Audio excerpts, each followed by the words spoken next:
skambant Rotušės varpams, noriu Jūs pakviesti startuoti į ekskursiją nerti į alaus istoriją. Ką jisai jau yra atradęs, kad alui galėtų būti 11 000 metų ir kad jo istorija prasideda dabartinėje Turkijoje. Už mano nugaros bravorynų koncentracija. Tas skolininkas Petras Butkevičius įsipareigoja tuos 2 metus negerti alaus, kas buvo iki tol taip natūralu, galus buvo tiesiog atsigėrimas. Alaus nebuvo, todėl teko gerti vandenį. Nuo šito gėrimo apėmė didžiulę flegmą.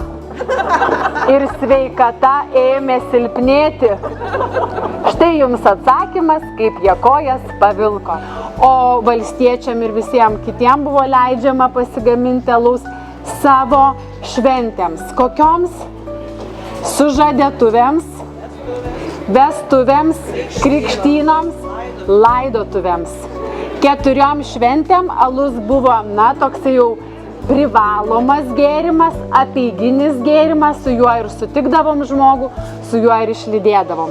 Dabar jau eisime į avilį, aš Jūs atiduosiu į Jurgitos rankas, avilio šeimininkės, ir jau pratęsime sočiau.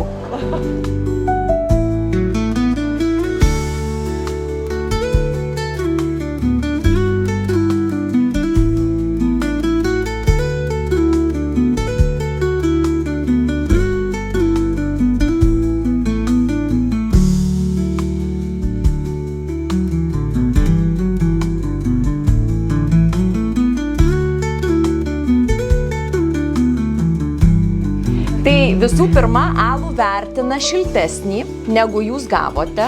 Kadangi visi mėgsta gerti atšaldytą alų, mes jį patiekiame 5 laipsnių, bet jeigu jūs jį norite tikrai išdegustuoti, prie 10-12 laipsnių temperatūros aromatai ir skoniai atsiskleidžia labiau. Tai visų pirma, vis tiek žiūri, kaip atrodo alus, Žiūri, kaip atrodo alus, kokia jo spalva, ar jisai yra nuskaidrintas, ar jis yra su drumzlėmis. Pagal tai jau gali spręsti, koksai buvo pats sumanymas aludario. Matom, kiek jis skaidrus, įsivaizduojam, kokie salyklai buvo naudojami. Čia jau paskrudinti, nedegintas, paskrudintas. Ieškot aromatų, uostot. Taip, jaučiasi vaisiškumas netgi toks.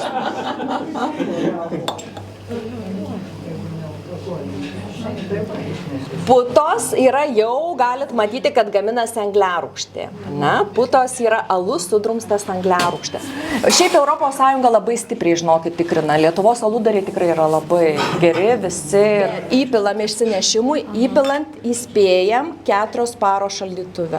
Tai yra, kai didžiosios gamyklos, tokios drąsios kaip Carlsberg, Krown, jau kurios tikrai savim pasitikė, ypatingomis progomis gamina labai išskirtinį alų ir gamina jį limituotų kiekiu.